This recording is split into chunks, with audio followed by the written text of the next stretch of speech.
তারপরে তো আওয়ামী লীগের লোকজনকে ডাকতে পারতেন, ভাই তোমাদের কি মতামত বলো।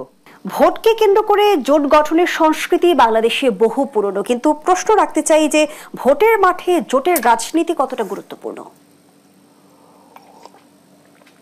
ভোটের মাঠে জোটের রাজনীতি খুব গুরুত্বপূর্ণ, কিন্তু খুবই গুরুত্বপূর্ণ।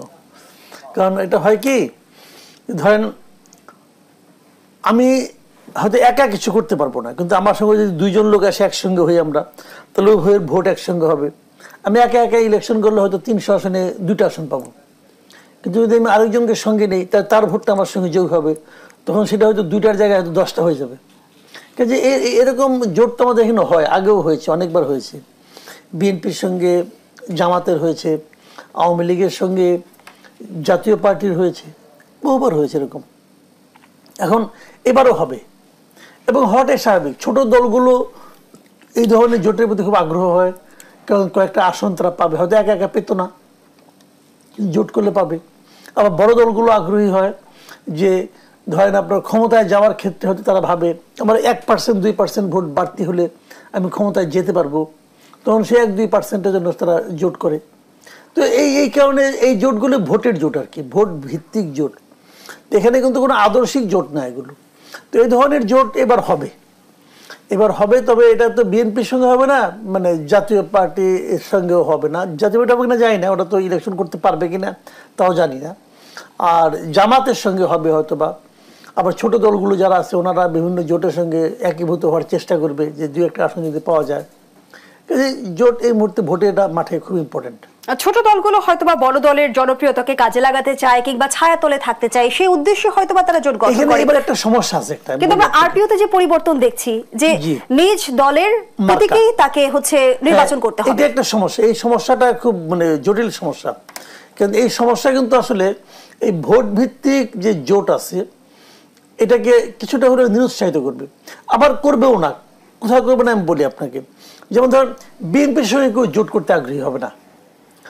এই কারণে ধরেন বিএনপির সঙ্গে কেউ একজন জোট করলো, এখন যে জোট করলো তার একটা মার্কা আছে, বিএনপির একটা মার্কা আছে। এখন ওই যে মার্কাটা আছে, নতুন যে মার্কাটা সে পাইলো, তাকে তো ওই মার্কায় ইলেকশন করতে হবে। এখন উনি যখন ওই মার্কে ইলেকশন করবেন, বিএনপির কিন্তু একটা আসনে 4-5জন ক্যান্ডিডেট আছে। বিএনপি যদি তার মার্কায় নির্বাচন করতো তাহলে একজন পেতো আর 3জন মুখ গোমরা করে বসে থাকতো। তো যখন দেখবেন যে বিএনপি ওই আসনটা তার জোটকে ছেড়ে দিয়েছে, কিন্তু ওই লোক কিন্তু ধানের শীষ পায় নাই, অন্য একটা মার্কা নিয়ে আছে, তখন ওই যে বিএনপির যারা নাকি বঞ্চিত হতো তারা কিন্তু স্বতন্ত্র দাঁড়ায় যাবে এবং তাদের ওখানে কিন্তু ভালো একটা ভোট ব্যাংক আছে। তখন বিএনপির সব ভোট ওই জোটের প্রার্থীকে ভোট দিবে, এমনটা আমি অন্তত মনে করি না। যে জোটের হিসেব রেখে অনেকাংশে পাল্টে যাবে, কিন্তু এটা ছোট দলগুলোর জন্য হবে না। এরকম ধরেন জামাতের মার্কাটা কিন্তু অতটা না। জামাত আবার একটু রেজিমেন্টেড দল, তো তারা যদি বলে দেয় যে তুমি হাত পাখাকে ভোট দাও, তো জামাতের লোক কিন্তু হাত পাখাকে ভোট দিবে। কিন্তু এটা বিএনপি সেন্ট্রাল থেকে বলে দিলে বিএনপি লোকেরা তা করবে না। বিএনপির স্থানীয় যে লোক আছে, কারণ এই দলের প্রতি তো এই মাঠ পর্যায়ে পর্যন্ত এদের কেন্দ্রের অতটা নিয়ন্ত্রণ নাই। নিয়ন্ত্রণ থাকলে তখন চাঁদাবাজি থামাইতে পারতেছে না। তো কাজে ওইটা বিএনপির ক্ষেত্রে হবে না, কিন্তু জামাতের ক্ষেত্রে হবে।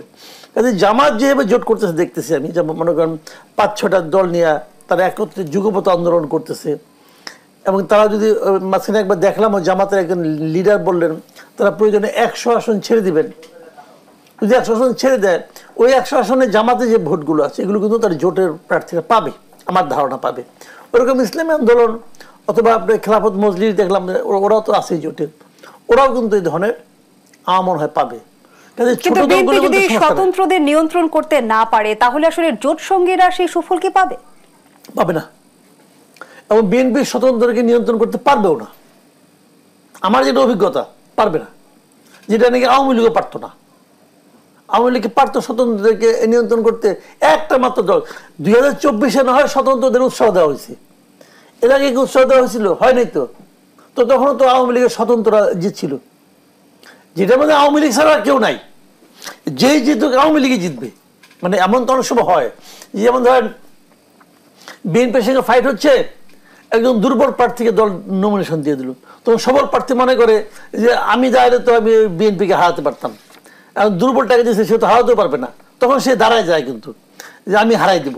তো এই ধরনের আকাঙ্ক্ষা, কিন্তু পরের দিকে তো মনে করেন মানে 2014 থেকে আর তো কোনো প্রার্থীও নাই রে ভাই, এক আওয়ামী লীগ। তখনও তো আওয়ামী লীগের লোকজন স্বতন্ত্র দাঁড়াইছে, ইউপি ইলেকশনে আওয়ামী লীগের লোকজন স্বতন্ত্র দাঁড়াইছে, যারা ইলেকশন তারা জিতছে, অনেকগুলো হয়েছে। কাজে এটা আওয়ামী লীগও থামাতে পারবে না, বিএনপিও থামাতে পারবে না। কারণটা হলো এদের যে দলের যে শ্রেণী চরিত্র, যেটা এই চরিত্রের কারণেই তারা পারবে না, তাদের মধ্যে ওই নিয়ন্ত্রণটা নাই দলের উপর। নতুন দলগুলো আসলে জোট গঠনের ক্ষেত্রে কি ভাবনায় রেখে জোট গঠন করতে যাবে? ওইটাই যে আসন পাওয়া নেই। আর নতুন দল মানে কি এনসিপি কে কেউ জোটে নিবে কিনা আমার সন্দেহ আছে। কিন্তু রাজনীতির অঙ্গনে তো গুঞ্জন আমরা শুনতে পাচ্ছি যে বিএনপি জামায়াত দুই দলই এনসিপি কে, আমার মনে হয় না এটা আওয়াজ হতে পারে, কিন্তু এনসিপি কে নিবে বলে আমার, কারণ এনসিপি সত্যি কথা বলতে কি আমার মানে এনসিপি নিয়ে আমার এক সময় খুবই উচ্চ আশাবাদ ছিল, কিন্তু এনসিপি কে এখন আমার মনে হয় এটা বোঝা, এনসিপির এই বোঝা কেউ নিতে চাবে কিনা আমার কাছে মনে হয় না। কারণ তাদের নেতাদের যে আচরণ, যেরকম বেয়াদবি মানুষের সঙ্গে, মানে শুনেন ভাই, বাংলাদেশ একটা অদ্ভুত দেশ, কিন্তু এই দেশে আপনি সিনিয়রের সঙ্গে কি আচরণ করলেন, একটা বয়স্ক লোকের সঙ্গে কি আচরণ করলেন, এটা খুব গুরুত্বপূর্ণ, খুব গুরুত্বপূর্ণ। এদের যে অধ্যত্ত আপনি দেখেছি বিভিন্ন জায়গায়। তো এটা মানুষ এবং এনসিপির এখন পর্যন্ত আমরা দেখছি যে প্রতীক জটিলতাও কিন্তু কাটে, তারা যে কাজটা করতেছে, প্রতীকরা যে কাজটা করতেছে, আমরা নাহলে ইলেকশনই করবো না, তো করো না, করো না তুমি ইলেকশন। কিন্তু এই প্রতীক দিয়ে এ পর্যন্ত এই যে এতগুলি পলিটিক্যাল পার্টি আছে, কেউ এরকম করছে? একটা পার্টি বলেন, ওনাদের একটা পার্টি আছে, ওনাদের যে দিচ্ছে তিনটা অপশন, তিনটা মধ্যে একটা নেন আপনি, আমি নাহলে নিবো না, করবো না। এটা কি? এটা তো বাচ্চাদের অভিমান। এই অভিমান তো ভাই চলে না, নাই, এটা আমার তালিকার মধ্যে না, তুমি করতে নিবা। তালিকায় কিন্তু তোমার কথা অনুযায়ী আমাকে তৈরি করতে হবে। ইলেকশন কমিশন যদি ওর কথা অনুযায়ী ওখানে সাপটা ঢোকায়, ইলেকশন কমিশন থাকতে পারবে? তোর ইলেকশন কমিশন অন্য অন্য পার্টির কাছে কি জবাব দিবে? যে একটা পার্টি চাইলো আর তিনটা প্রতিবাদ, তখন ওনারা বলবো যে আমিও আরেকটা চাই, আমার এটা পছন্দ হচ্ছে না, আমি আরেকটা চাই। কটা দিবে সে? নিয়ম তো নিয়মই ভাই, তার নিয়ম মানবে না, আমার জন্য নিয়ম পয়দা করো, এগুলো হয় না রে ভাই, এই গায়ের জন্য গর্ত, এগুলো হয় না। কিন্তু জনাব মাসুদ কামাল, ইলেকশন কমিশনের তো সেই এখতিয়ার আছে, সেই জুরিসডিকশন আছে যে প্রতীক সংযোজন বিয়োজন করতে পারে চাইলে। ইলেকশন কমিশনের অনেক কিছু আছে, কিন্তু একটা কনভেনশন বলতে একটা কথা আছে। ইলেকশন কমিশন কি এর আগে গত 2-3 বছরে অথবা গত মানে 2-3 দশকে এই ধরনের কোনো কাজ করছে? যে কোনো একটা পলিটিক্যাল পার্টির চাহিদা অনুযায়ী তারা নতুন প্রতীক সংযোজন করছে পর্যন্ত? করছে? তাহলে ওর জন্য আপনি কেন করবেন? এই প্রতীক তো মাহমুদুর রহমান মান্না চায় পায় নাই, সেখানে নিশ্চয়ই রাজনৈতিক বিতর্ক তৈরি হতে পারে। হবে তো, অনেক কিছু হবে। তাহলে কি রাজনৈতিক দলগুলো নিজেদের দলীয় স্বার্থকেই বড় করে দেখছে বলে আমরা এই মত পার্থক্যগুলো দেখছি? আমরা দেখলাম যে জুলাই সনদ বাস্তবায়ন প্রশ্নে গণভোটে বেশ ঐকমত্য হলো, কিন্তু গণভোটের সময় নিয়ে মত পার্থক্য তৈরি হয়েছে। সে সঙ্গে বেশ কিছু প্রশ্ন এসেছে যে গণভোট কিসের ভিত্তিতে হবে, বিষয়বস্তু কি থাকবে, আগের 3টি যে গণভোট হয়েছে সেই মডেলেই হবে কিনা। দেখেন, একটা জিনিস হলো কি, যে উনি যে কথাটা বললেন যে আসলে রাজনৈতিক দলগুলো না নিজের স্বার্থটাই দেখে, এখানে জনগণের স্বার্থটার কথা বলে, কিন্তু যেভাবে তার সুবিধা হবে তারা সেভাবে করতে চায়। একটা জুলাই সনদ আপনারা করেছেন, জুলাই সনদের কি হয়েছে না হয়েছে, এটা সবই ঠিক হয়েছে কি না হয়েছে, এগুলো নিয়ে অনেক আলাপ হতে পারে। এর সঙ্গে জনগণের কতটুকু মানে আপনার পছন্দ অপছন্দ আছে, জনগণের গুরুত্ব মূল্য দেওয়া হয়েছে কিনা মতামতকে, সেটা নিয়ে আলোচনা হতে পারে। জাতীয় ঐক্যমত্য বলা হয়েছে, এটা কি আসলে জাতীয় ঐক্যমত্য হয়েছে? জাতি কতটুকু? জাতি বলতে কি বোঝা যায়? জাতি বলতে কি একটা বিরাট জনসংখ্যাকে আপনার হিসাবের বাইরে রাখলে ওটা জাতি থাকে? আর ওটা জাতীয় ঐক্যমত্য হয়? হয় না তো।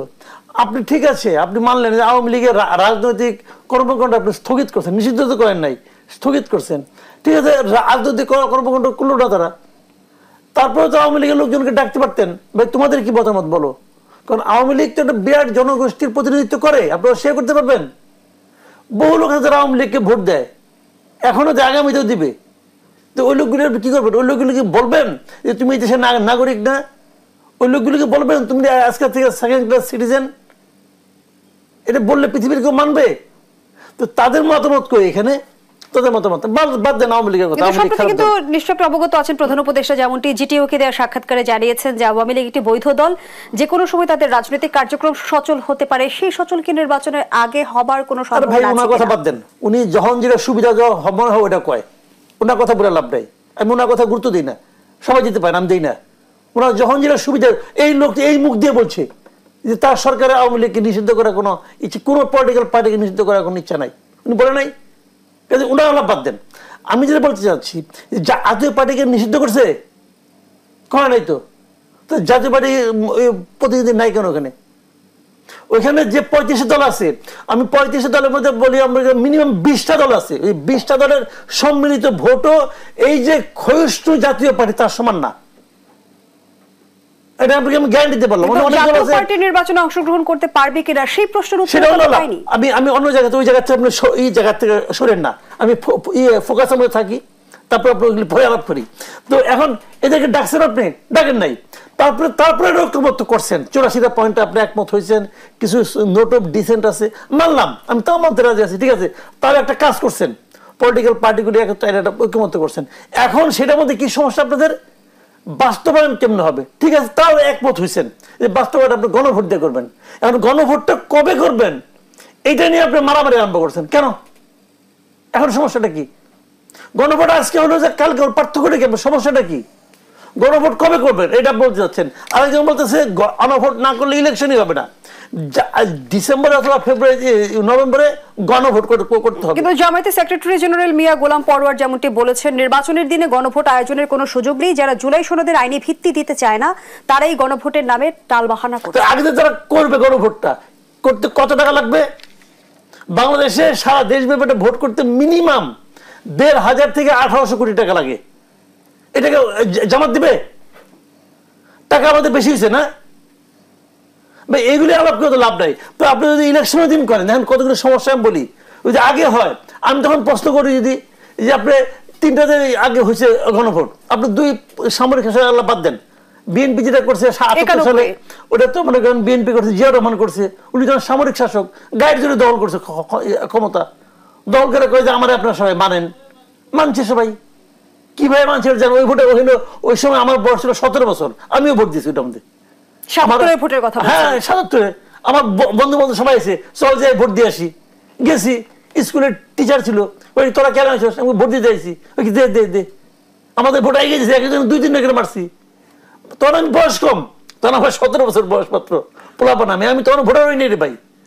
তো এখন বলবে যে তাহলে তুমি তো অন্যায় করছো। হ্যাঁ অন্যায় করছি, তখন তো আমি মানে 17 বছর বয়স আমি করছি অন্যায়। এটা আমার মতো অনেকেই করছে, অনেক ক্লাস 7 পোলাপান ভোট দিছে। তখন তো আমার শুনছি এটা হাসাহাসি হয়েছে, কোনো কোনো জায়গায় নাকি 100% বেশি হয়ে গেছে, ভোট হয়ে গেছে। এরকম তো হয়েছে। 77-এর পরে 85 হলো, 85 শেষ করছে, একই ফরম্যাটে করছে, ওগুলি কোনো অর্থহীন। কিন্তু 91-এ যেটা গণভোটটা হলো, দ্যাট ওয়াজ জেনুইন গণভোট। আনুষ্ঠানিকতা ছাড়া আর কিছুই ছিল না। গণভোটের এই বিতর্ক কি এবারের গণভোট ছাপাতে পারবে কিনা, আমি সেই প্রশ্নটি আপনার কাছে রেখে যাচ্ছি। ডক্টর মোহাম্মদ মিজানুর রহমান, নির্বাচনের বাকি আর মাত্র 4 মাস। এখন আমরা দেখছি নির্বাচনের পদ্ধতি নিয়ে রাজনৈতিক অঙ্গনে বিতর্ক দেখা যাচ্ছে, রাজনৈতিক দলগুলো ভিন্ন ভিন্ন অবস্থানে রয়েছে। নির্বাচনের ক্ষেত্রে প্রতিবন্ধকতা সৃষ্টি করছে কি? হ্যাঁ, এই কথা ঠিক। এখন তো আমরা এই সামনে নির্বাচনের জন্য সব রাজনৈতিক দলগুলো যেমন আমরা প্রস্তুতি নিচ্ছি, সরকারও নিচ্ছে, কিন্তু নির্বাচন যত কাছে আসছে, আমি যেটা আগেও বলেছি যে আমাদের এই রাজনৈতিক দলগুলোর মধ্যে যে বৃহত্তর ঐক্য ছিল, সেই ঐক্য ফাটল ধরছে শুধুমাত্র যেনতেনভাবে ক্ষমতায় যাওয়ার ব্যাপারটা নিয়েই এখানে প্রাধান্য পাওয়া হচ্ছে। আপনি যদি দেখেন যে সম্প্রতিকালে সেনাবাহিনীর মধ্যে কিছু ব্যক্তিকে সেনা হেফাজতে নেওয়া এবং তাদের বিচারিক প্রক্রিয়া এবং সোশ্যাল মিডিয়ায় তাদেরকে নিয়ে একটা বড় ধরনের মানে গুজব রটনা করা হচ্ছে, এটা একটা দিক। আবার আপনি যদি দেখেন এই যে আমাদের নতুন যে রাজনৈতিক দল এনসিপি, তারাও এখানে বলছে যে তাদের একটা প্রতীক শাপলা, যেটা এখানে আলোচনা আসছে, যে এটা না হলে তারা নির্বাচন হতে দেবে না। আবার আজকে আপনি যদি দেখেন যে জামাত ইসলাম, তাদের একজন শীর্ষ নেতা, তিনি বলছেন যে এই যে উপদেষ্টা যারা আছেন তাদের কল রেকর্ড নাকি তার কাছে সংরক্ষিত আছে, এটা ফাঁস করে দিবেন।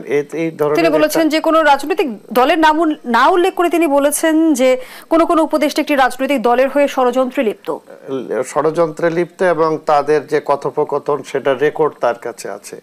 এই ধরনের একটি রেকর্ড তো করার কোনো সুযোগ আইনগতভাবে নাই, কোনো ব্যক্তির নাই, সরকারেরও নাই। আপনার সাথে আমার কথা হতে পারে, সেই কল রেকর্ড তো আপনি সংরক্ষণ করতে পারবেন, প্রকাশ্যে কথা বলতে ধন্যবাদ জানাচ্ছি পারবেন ডাক্তার না। মোহাম্মদ মিজানুর রহমান। জনাব মাসুদ কামাল, যেমনটি জামায়াতের নায়েবে আমির আব্দুল্লাহ মোহাম্মদ তাহের অভিযোগ করলেন যে কোনো উপদেষ্টা একটি রাজনৈতিক দলের হয়ে ষড়যন্ত্রে লিপ্ত। বেশ কিছুদিন ধরে রাজনৈতিক অঙ্গনে আবার উপদেষ্টাদের সেফ এক্সিট নিয়েও নানামুখী আলোচনা চলছে। আমরা যেমনটি জানি যে প্রথম সেফ এক্সিটের ঘটনাটি ঘটেছিল 1975 সালে। রাজনৈতিক বিশ্লেষকরা এমনটিই বলে, ইন্ডেমনিটি অধ্যাদেশ জারি হয়েছিল সে সময় 75 থেকে 25। সেফ এক্সিট এখনো কেন রাজনীতিতে আলোচনায়? এই জন্যই আলোচনা যে যখন যারা দায়িত্ব পায়, সরকারে যারা দায়িত্বে যান, তারা যে সেখানে দায়িত্বের বাইরেও নিজেদের স্বার্থের জন্য কিছু একটা করেন। এই যে করেন, এটা নিয়ে পরবর্তী সময়ে পরবর্তী সরকার যেটা আসে, তাদের কাছে তাদের জবাবদিহিতার মুখে পড়তে হয় এবং তারা ভয় পায় তাদেরকে না আবার বিচারের কাঠগড়ায় দাঁড় করায়। এই জন্য তারা আগে যাওয়ার আগেই ওই দল অথবা যারা ক্ষমতাবান আছেন তাদেরকে রিকোয়েস্ট করে যে আমাদের একটা, আপনাদের এই সুবিধা পাওয়া দেয়, আমাদের একটু সেফভাবে বের হতে দেন।